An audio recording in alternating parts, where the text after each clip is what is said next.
अक्सर ग्रामर में words confuse करते ही करते हैं। कुछ ऐसी टर्म्स होती हैं जो देखने में एक जैसी लगती हैं, लेकिन हमें एग्जाम में परेशान कर देती हैं। तो ऐसे ही दो टर्म्स होती हैं, बिकॉज एंड बिकॉज ऑफ, और इनका क्या डिफरेंस होता है।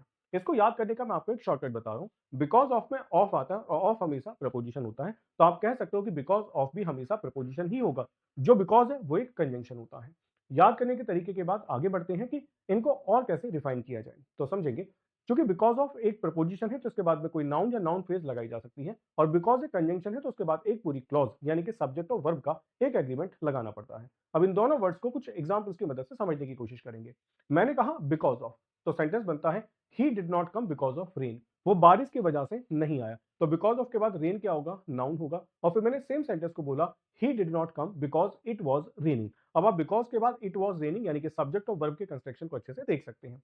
नेक्स्ट एक और एग्जांपल लेते हैं। जब मैंने कहा he did not play because he has injury in his leg, वो नहीं खेला क्योंकि उसके लेग में चोट लगी हुई है। तो बिकॉज के बाद ही हैज आप सब्जेक्ट और वर्ब के कंस्ट्रक्शन को बड़ी आसानी से देख सकते हैं। और सेम सेंटेंस को मैं ऐसे लिख सकता हूं, he did not play because of an injury in his leg. तो यहां मैंने नाउन फ्रेज का यूज किया है बिकॉज ऑफ के बाद में। तो मैं भी चाहता हूं कि आप ऐसे ही इन दोनों वर्ड्स को सेंटेंसेस में यूज करें और सेम आइडिया के साथ में बिकॉज भी लगाएं और बिकॉज ऑफ का यूज भी करें। ऐसे ही इंफॉर्मेटिव वीडियोस के लिए मुझे फॉलो करते रहें।